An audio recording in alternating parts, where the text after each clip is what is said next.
Our cells are a nucleus enclosed by a membrane. Earth is a cell with a nucleus enclosed by a membrane. Earth itself makes a part of a larger solar system with a nucleus, the sun, and a membrane, the Oort cloud. And here's a thermal map of the Oort cloud with the solar system in the middle. Just kidding, that's actually a photo of a hydrogen atom, meaning the smallest functional unit of reality that we can visually measure also manifests in a similar fashion. Oh, you really got me there. Yeah, I did, didn't I? Oh, I'm smarter than you. Zooming out, the largest structure that might carry this nucleus and membrane pattern that we know of would be a galaxy. It seems like with each level, the form is changing in both intricacy and complexity. And the closer we zoom in, the more specialized its function. It's almost as if the universe was born out of the blueprint of a form and exists only to explore different versions of that form. And the disorder in between is simply a byproduct of that function. So are all the manifestations of this form stemming from the level of the atom? It makes sense that if the primary unit of matter follows a certain set of rules, that we would see echoes of its characteristics at other levels of scale. And we do know that nature tends to make copies of itself at different scales because it's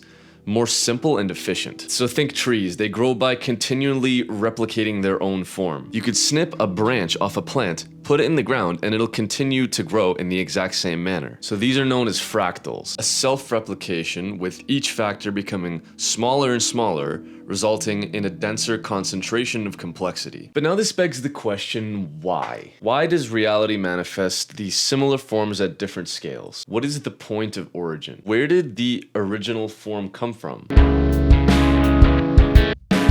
How do we know that the atom and its components are the source? Well, we actually don't, but it's the only source that we could reasonably measure. So maybe one day when physics comes up with some beautiful equation that encompasses the theory of everything, we'll have our answer. And we can have an understanding of why everything is the way it is. But honestly, I don't think that we're gonna find any answers through the means of the physical world. Is there even an objective answer? Could it even be possible to know? Maybe, but could it be proven scientifically?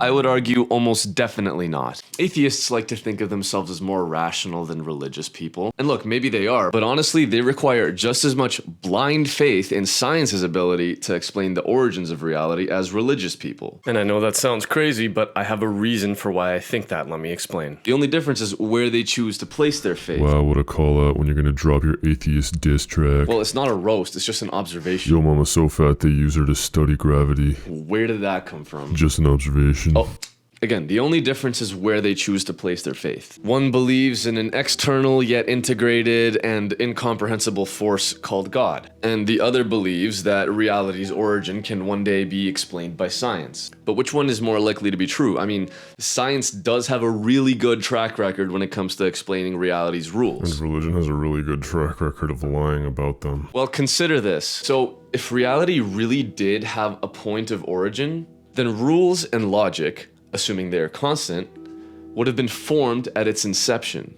It's paradoxical. Without rules and logic, math and science cannot exist. So how can we expect them to explain why or how we exist in the first place? It's like baking a cake and asking the cake to explain what an oven is. So if the universe has a point of origin, then rules, logic, space, and time were all formed at that point. But if rules, logic, space, and time were formed at its inception and we want to explain the origin of the universe, then we have to assume that there's some sort of dimension that exists beyond rules, logic, space, and time. But then something had to trigger the birth of the universe. So this hypothetical realm actually does have some sort of rules. But then where did those rules come from? You could apply that logic infinitely to an infinite number of dimensions. The other option is that there is no origin. Nothing was ever born and it simply exists infinitely. Either way, the answer is incomprehensible to the human mind because the human mind was born out of logic and science, which was born out of the universe, which is either a product or not a product of infinity, but infinity itself.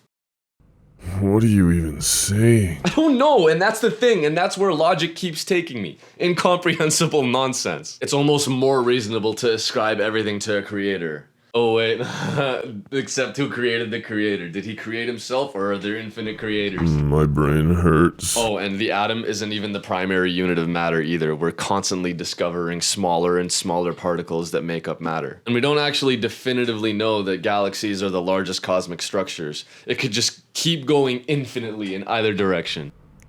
Doubtful. Okay, well, we agree that both fractals and infinity are coded into reality as a rule, right? Okay. Here's mycelium, the body of a mushroom. It manifests as a fractal. Okay. Here's mycelium zoomed in. Okay. Now, here's a thermal map of mycelium. Okay.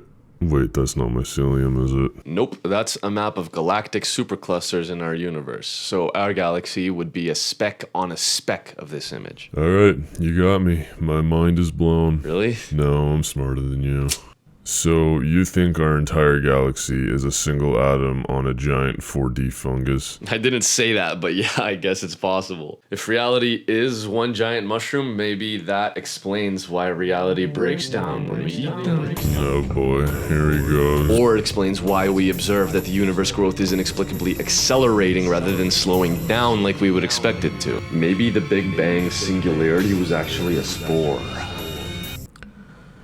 Living in your head must be a hoot. You are living in my head, my guy. Don't remind me. I've been running commercial grade antivirus in here since '06.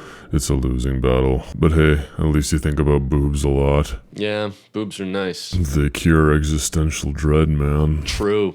Well, whatever the answer is, it's outside of logic and reasoning, so maybe we should all stop acting like we know the answers.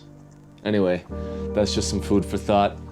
Like, comment, subscribe, discuss. Love you.